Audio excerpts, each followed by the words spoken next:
यानी कि उसमें जो सूचनाएं हैं, उस पर जो चीज़ प्रोसेस हो रही है वो विश्वास करने योग्य है, वो विश्वसनीय है। ठीक है, इसलिए ये भी एक विशेषता हमारे कंप्यूटर की रहती है। ठीक है, इन्हीं विशेषताओं के कारण अगर आज कंप्यूटर को अगर हम लोग देखें तो पूरे सभी फील्ड में, सभी जगहों पर, सभी क्षेत्रों में क्या आ रहा है, आजकल कंप्यूटर यूज़ में आ रहा है। तो अगर कभी क्वेश्चन इस टाइप से भी आ जाए कि निम्न में से किन क्षेत्रों में कंप्यूटर का उपयोग सर्वाधिक किया जाता है या किया जाता है, तो उसमें आपको सभी उपयुक्त सभी जो ऑप्शन होता है हमारा, हमेशा उसी पे टिक करना है, क्योंकि आजकल ऐसा कोई क्षेत्र बचा नहीं है जहाँ कंप्यूटर का यूज़ होता नहीं है। ठीक है, तो इन्हीं रीजंस की वजह से कंप्यूटर आज क्या है, वर्ल्ड वाइड हो चुका है, पूरी जगह सब जगह यूज़ में होता है। लेकिन कंप्यूटर में भी कुछ क्या है, कमियां हैं।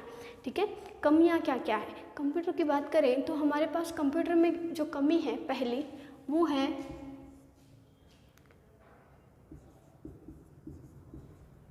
बुद्धिमत्ता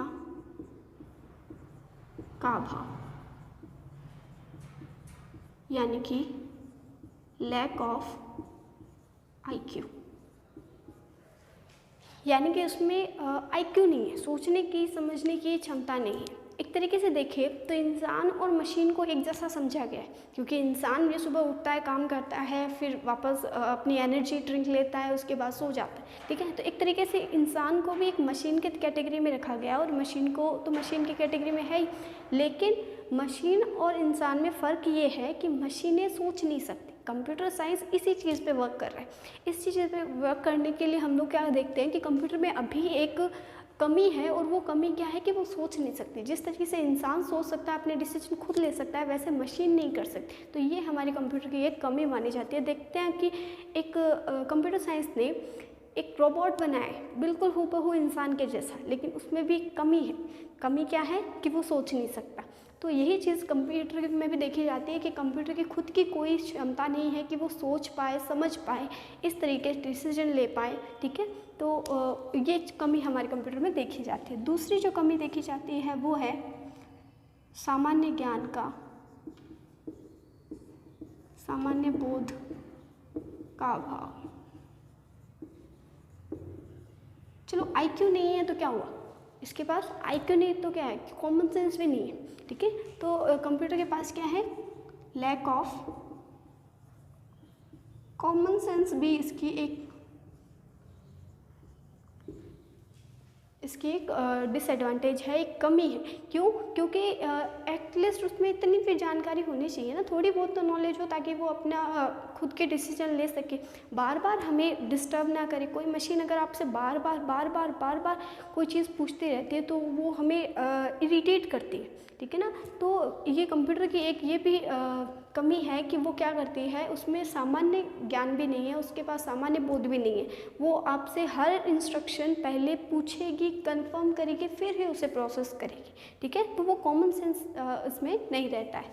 तीसरी जो कमी देखने को मिलती है वो कमी होती है हमारी कंप्यूटर के पास enable to self protection. Enable to self protection यानी आत्मरक्षा का अभाव।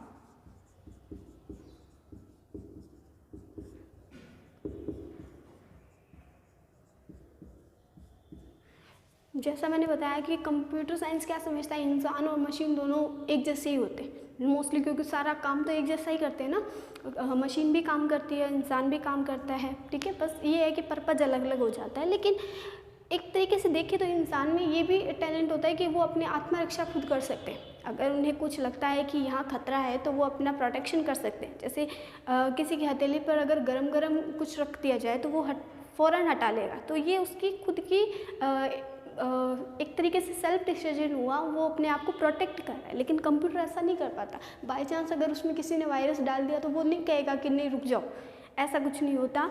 तो इस वजह से भी कंप्यूटर के में एक कमी आ जाती है। और वो क्या कमी आ जाती है उसकी, सेल्फ प्रोटेक्शन कि बाई चांस अगर कोई आपके कंप्यूटर को हार्म करना चाहे तो वो खुद को प्रोटेक्ट नहीं कर पाता, खुद को बचा नहीं पाता। हाँ, कुछ इसमें रखे गए हैं, ये कमियां दूर करने के लिए कुछ फीचर भी लाए गए हैं कंप्यूटर में। आ भी रहे हैं, लेकिन पूरी तरह से इन कमियों को हम लोग कंप्यूटर में दूर नहीं कर पाए। आने वाली जो पीढ़ी है, हमारी 5th जो जनरेशन है कंप्यूटर की, उनमें इन्हीं प्रॉब्लम्स को दूर करने के लिए साइंटिस्ट काम कर रहे हैं। ठीक है, तो ये कुछ विशेषताएं हैं और ये कुछ कमियां हैं जो मोस्टली देखने को हमें कंप्यूटर में मिलती हैं। एक और चीज़ कंप्यूटर के बारे में कि 2 दिसंबर को हम लोग कंप्यूटर साक्षरता दिवस मनाते हैं। 2 दिसंबर को कंप्यूटर साक्षरता दिवस मनाया जाता है, जिसमें पूरे इंडिया में ये दिवस मनाया जाता है। अगर हम लोग बात करें कंप्यूटर के अंदर साक्षरता हमारे इंडिया में क्या चल रही है, तो वो जो अनुपात है या परसेंटेज है वो है 6%, यानी कि 6%। यानी पूरे इंडिया में हमारे पास अगर कंप्यूटर का नॉलेज है तो वो है सिर्फ 6%। 6% नॉलेज होने का मतलब क्या हुआ, बहुत ही कम। ठीक है, तो एटलीस्ट क्या है कि कंप्यूटर की साक्षरता जो है वो कंप्यूटर की जो साक्षरता है एटलीस्ट इतनी तो हो कि 35% तक जाए। ठीक है, क्योंकि क्या है कि आज के युग में जहाँ सब जगह कंप्यूटर यूज़ हो रहा है, वहाँ पर अगर हमें कंप्यूटर क्या है, उसकी विशेषताएं क्या है, वो किस तरीके काम करता है, वो सब चीज़ें ही नहीं पता होगी तो फिर ब्लॉक डायग्राम ऑफ कंप्यूटर। ठीक है, ब्लॉक डायग्राम ऑफ कंप्यूटर से हम लोग क्या सीखेंगे, वर्किंग ऑफ कंप्यूटर भी सीखेंगे। ज़्यादातर क्वेश्चन ब्लॉक डायग्राम से कम आकर उसकी वर्किंग से आते हैं, तो हम लोग क्या करेंगे, ब्लॉक डायग्राम के थ्रू उसका वर्किंग भी सीख लेंगे और साथ में हम लोग ये भी दिखेंगे कि कंप्यूटर की जो स्ट्रक्चर है, कंप्यूटर जो बना हुआ है उसमें मेन कंपोनेंट कौन कौन से हैं, यानी कौन कौन से उसके मुख्य भाग हैं। ठीक है, तो यही हमारे कंप्यूटर के मुख्य भाग है। देखो आप देख रहे होंगे इनपुट डिवाइस, ठीक है, ALU, ठीक है, ये अपना CPU, ये रजिस्टर, ये हमारे मेमोरी और ये आउटपुट डिवाइस। यही कुछ क्या है कंप्यूटर के स्ट्रक्चर को बनाने के लिए, कंप्यूटर बनाने के लिए मेन हमारे कंपोनेंट है, उसके भाग है।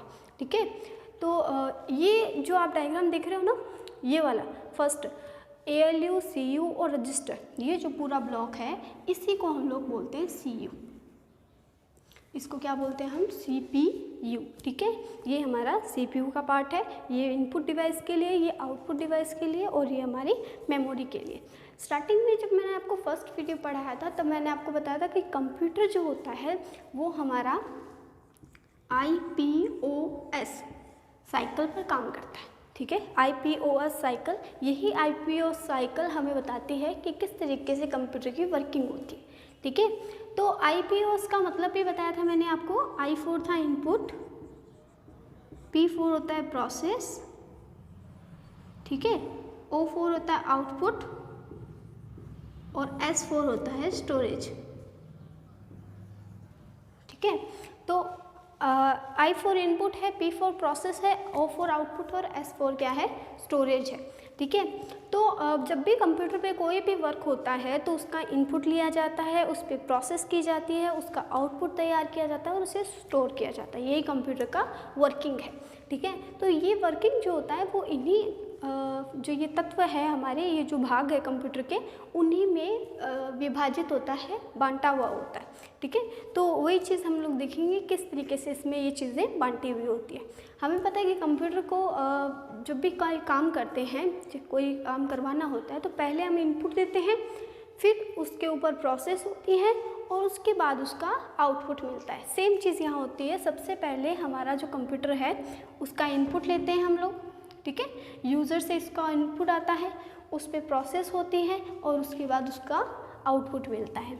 ठीक है, तो सबसे पहले क्या करता है, यूज़र इनपुट देता है, जो कि कौन एक्सेप्ट करती है, इनपुट डिवाइसेस। ठीक है, इनपुट डिवाइसेस क्या करती है, यूज़र से इनपुट लेती है, उसके बाद इनपुट लेने का काम इनपुट डिवाइसेस का हो गया, यहाँ इनपुट लेने का काम हो गया। अब यहाँ CPU क्या करता है, प्रोसेस करने का काम करता है। ठीक है, CPU क्या काम करता है हमारा, प्रोसेस लेने का काम करता है, प्रोसेस करेगा उसे। ठीक है, उसके बाद जो भी रिजल्ट होगा वो किसे दे देता है, आउटपुट डिवाइस को। ठीक है, और आउटपुट डिवाइस हमें क्या कर देती है, यूज़र को वो इनपुट हमें आउटपुट के रूप में दिखा देती है। ठीक है। तो इस तरीके से हमारी प्रोसेस होती है, यूज़र इनपुट देता है, फिर सीपीयू उसे इनपुट को प्रोसेस करता है और फिर सीपीयू आउटपुट देता है और वो आउटपुट हमारे पास रिजल्ट के रूप में आ जाता है। ठीक है, तो इस तरीके से कुछ वर्किंग इसकी होती है। सीपीयू की बात करें तो सीपीयू की फुल फॉर्म क्या होती है, सबको अगर आपको पता है तो सेंट्रल प्रोसेसिंग यूनिट। ठीक है, सेंट्रल प्रोसेसिंग यूनिट। ठीक है, सीपीयू की फुल फॉर्म होती है, यानी कि ये सेंट्रल प्रोसेसिंग के यूनिट है, बीच में जो प्रोसेस करने वाली यूनिट है वही कौन सी होती है, हमारी सीपीयू होती है। अब अगर हम लोग बात करें इसकी वर्किंग की, तो सबसे पहले इनपुट यहाँ आया और उसके बाद हमारे सीपीयू को भी हमने क्या कर रखा है, कुछ भागों में विभाजित कर रखा है। ठीक है, सीपीयू को कुछ भागों में हमने विभाजित कर रखा है वो कौन से भाग हमारे, वो 3 भाग हैं, ALU, CU और रजिस्टर। ठीक है, ALU जो है उसका पूरा नाम होता है अर्थमेटिक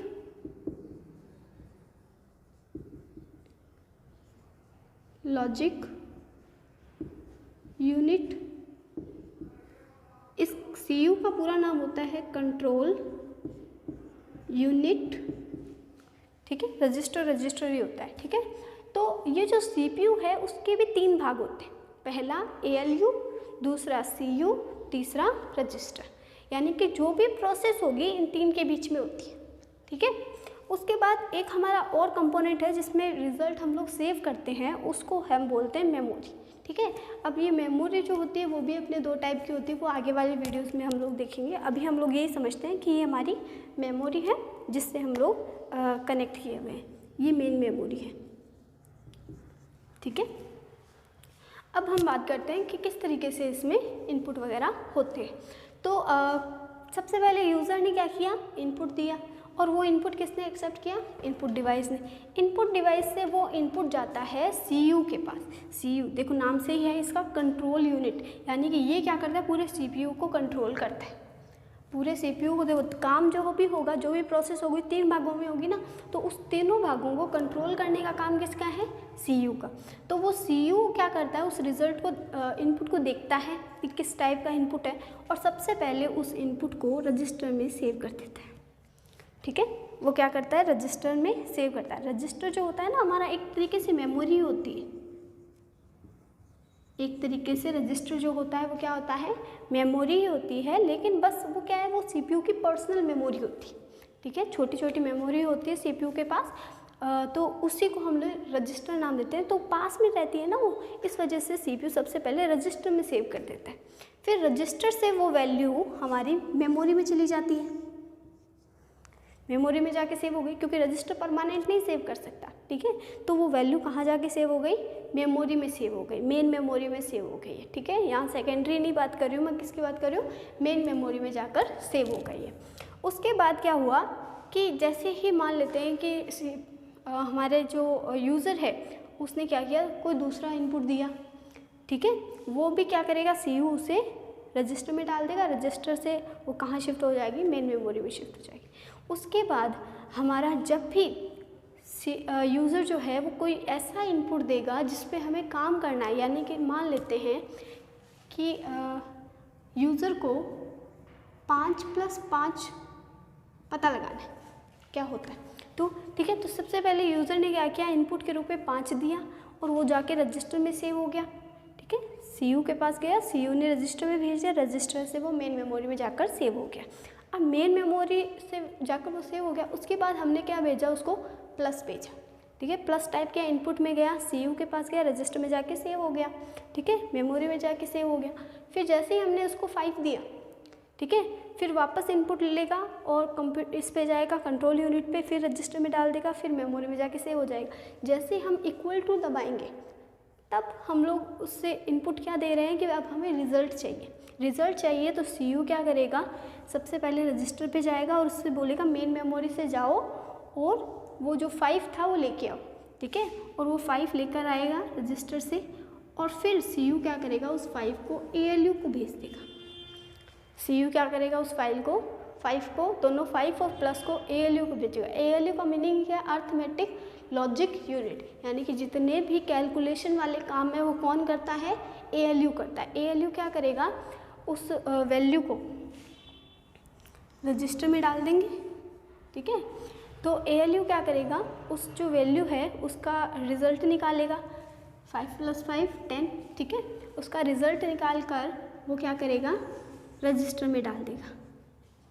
वो क्या करेगा, रजिस्टर में डाल देगा और CU को बता देगा कि हमने काम कर दिया। CU क्या है, एक तरीके से सुपरवाइज़र है, कंट्रोलर है, जो देखता है कि काम सही से हो रहा है या नहीं हो रहा है, करता नहीं है, ठीक है। तो CU क्या करता है, वो जो इनपुट है वो एक्सेप्ट करता है, ठीक है, और उसको पता चल जाता है कि रिज़ल्ट तो आ गया। रिज़ल्ट कहाँ पे पड़ा है, रजिस्टर में पड़ा है। फिर वो क्या करता है, मेन मेमोरी, रजिस्टर क्या करती है, रिज़ल्ट को मेन मेमोरी में सेव कर देती है, ठीक है। रिज़ल्ट को मेन मेमोरी में सेव कर देती है। उसके बाद रजिस्टर के अंदर रिज़ल्ट थोड़ा सा तो पड़ा ही है हमारा, तो हम लोग क्या करते हैं, रजिस्टर से वो वैल्यू CU के पास भेजते हैं कि देखो ये रिज़ल्ट है, ठीक है। और CU क्या करता है, उस वैल्यू को फिर आउटपुट यूनिट के पास भेज देता है, ठीक है। और आउटपुट से हमारे पास वो, हमारे सामने वो डिस्प्ले हो जाती है, ठीक है। तो इस तरीके से कुछ उनकी इंटरनल वर्किंग रहती है। वर्किंग से जुड़े हुए सवाल कुछ इस तरीके से आते हैं कि हमें पूछ लेते हैं कि ALU का क्या काम है, ठीक है। तो हमें अगर उसकी वर्किंग पता होगी तो हमें पता होगा ना कि ALU का क्या काम है। ALU ने सिर्फ क्या काम किया, सिर्फ और सिर्फ गणना करने का काम किया, कैलकुलेशन का काम किया, ठीक है। जो भी वैल्यू थी उसको जोड़ने का काम किसका था, ALU का था, ठीक है। तो हमें कैलकुलेशन से पता चला कि ये ALU जो भाग है हमारा कंप्यूटर का, वो सिर्फ और सिर्फ क्या करता है, अर्थमेटिक जो भी गणनाएं होती है सिर्फ वही करता है। CU ने क्या किया, ओवरऑल सबको कंट्रोल किया, ठीक है। तो हमारे CPU की नियंत्रण की इकाई कौन सी हो गई, CU हो गई, ठीक है। उसके बाद रजिस्टर ने क्या किया, रजिस्टर ने थोड़ी देर के लिए उस डेटा को होल्ड करके रखा, थोड़ी देर के लिए रखा, वापस मेन मेमोरी में डाल दिया, मेन मेमोरी से लेकर आया, फिर थोड़ी देर के लिए रखा और फिर CU को भेज दिया, ठीक है। तो इस तरीके से रजिस्टर का काम क्या है कि CPU के अंदर जो डेटा है उसे स्टोर करके रखना, ठीक है। जब रजिस्टर फुल हो जाते हैं तो वही वैल्यू कहाँ जाके सेव हो जाती है, मेन मेमोरी में जाके सेव हो जाती है। तो मेन मेमोरी का काम क्या है, वैल्यू को स्टोर करके रखना, ठीक है। यहाँ पे भी वैल्यू टेम्परेरी सेव होती है, परमानेंट नहीं सेव होती है, ठीक है। उसके बाद आउटपुट यूनिट का काम क्या था, सिर्फ और सिर्फ अपना CU से जो रिज़ल्ट आ रहा है वो क्या दिखाना, यूज़र को दिखाना। तो इस तरीके से कंप्यूटर के अंदर क्या होती है, पूरी की पूरी वर्किंग चलती रहती है। कई बार इसमें क्वेश्चन ALU के फुल फॉर्म भी पूछ लेते हैं, CPU के फुल फॉर्म पूछ लेते हैं, कंट्रोल यूनिट के फुल फॉर्म पूछ लेते हैं, और ज़्यादातर इनकी काम से रिलेटेड क्वेश्चन आते हैं, ठीक है। इनके क्या क्या काम होते हैं, इनके किस तरीके से वर्किंग होती है। कई बार तो ये भी पूछ लेते हैं कि ALU का इनपुट डिवाइस के साथ कोई कनेक्शन होता है, तो ऐसा हमने देखा नहीं होता। डायग्राम से समझ में आया ना कि ऐसा नहीं होता। तो इनपुट डिवाइस का ALU के साथ कोई कनेक्शन नहीं होता, कनेक्शन सिर्फ और सिर्फ CU का सारों के साथ होता है, और CU का भी डायरेक्ट मेमोरी के साथ कोई कनेक्शन नहीं होता, ठीक है। बीच में कहाँ क्या आ जाता है, हमारा रजिस्टर आ जाता है, ठीक है। तो कई बार इस तरीके के क्वेश्चन भी आ जाते हैं कि इनपुट डिवाइस का आउटपुट डिवाइस के साथ कनेक्शन होता है या नहीं होता, बीच में कौन आता है, CPU आता है। तो इस डायग्राम से हमें कई चीज़ें क्लियर हो जाती हैं। आई होप आपको बहुत अच्छे से समझ में आया। अगर आपको अच्छा लगा तो लाइक शेयर कमेंट करें, ठीक है।